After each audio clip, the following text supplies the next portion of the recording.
A Democratic Congresswoman, Madeline Dean, she's a member of the House Judiciary Committee, which ultimately may be called up on to draft articles of impeachment. Congresswoman, thank you very much for joining us. As Jeff Bennett just laid out, he said the first 45 minutes, first hour of these public hearings, Democrats believe that they're going to be able to lay it all out if that's the only hour that the public watches. Are the Democrats basically saying that they're going to be able to convince the public in that first hour on Wednesday that the president committed an impeachable offense? I don't think it's up to 1 hour, and it's not up to just convincing the people by way of one witness. But what we are going to see, and what we've already seen through some of the released transcripts, is career, courageous legacy employees, people who have worked in the State Department and other departments for our country, coming forward and corroborating the same pattern of abuse by this administration. They actually tried to extort the president of Ukraine, saying that we will withhold aid. Basically, they did withhold aid, and asked that he make sure he announces publicly investigations into a political foe. It's not going to be about 1 hour. It's going to be about getting the facts before the American public, and these courageous people are coming forward to do that. First, they have done it through the investigations that are being done in private, and now this week you will see in public, whether it's Mr. Taylor, Ambassador Yovanovitch, Mr. Kent, and others coming forward to tell the exact same pattern of extortion, the attempt by this president to demand, frankly, a foreign country to interfere in our elections.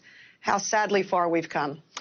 Are Democrats prepared for Republicans to gum up the process? We saw this a couple weeks ago when Laura Cooper, whose testimony was just released today, was supposed to testify. Republicans stormed the SCIF and held up that testimony for 5 hours. We've gotten indications and reporting from Republicans that they plan on doing just that when these public hearings start on Wednesday, try to slow up the process. Are Democrats prepared for it, and what will they do? Americans saw that as the shameful stunt that it was, storming a SCIF that most of those members had the right and really responsibility to be in, to be there, to listen to testimony, to ask questions, and then flippantly order pizza. I'll tell you what, our caucus takes this very differently. We take this seriously, soberly, somberly. As Nancy Pelosi says, we take it prayerfully. We are on a journey for this country that is so serious and so grave that I hope our Republican counterparts on my committee and these other committees of jurisdiction take it for that somber moment that it is. It's impossible to believe that stunts are the way to go forward on an impeachment inquiry when the corruption and the wrongdoing of this administration has been corroborated by so many.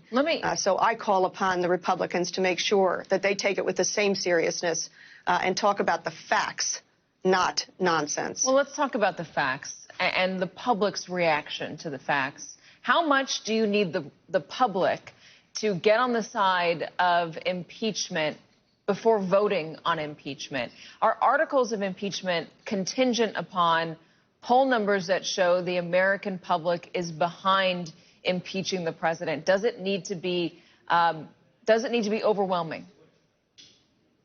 I don't watch the polls, but I do believe that this is a case that we have to put before the American people and make sure that they understand and believe the evidence of wrongdoing, believe the evidence of a president on a phone call with Ukraine, asking this president, who is under foreign intervention, 5 years of invasion by our foe and their foe, Russia, to make sure that he comes forward with investigations of the Bidens, a political opponent, before he will get the much-needed aid he asked for. He asked literally for military aid, talked about javelins and the need for it, and the president said, I will need a favor from you, though.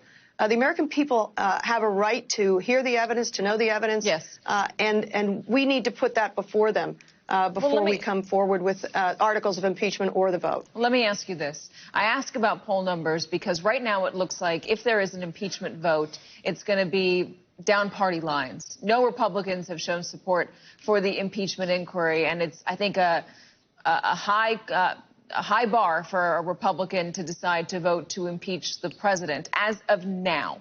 So if the polling comes out that shows the public is overwhelmingly behind the Democrats on this, my assessment of the situation shows that that's the only way that Republicans might get on board. If it looks like their seats are in peril in some way, if their constituents want them to vote to impeach. So do you need to see those numbers to get the Republicans on board? And if not, are you comfortable having this be a party line vote? Oh, dear. What you describe is awfully seriously grave. I hope that is not the way this is considered by anybody, Democrat or Republican.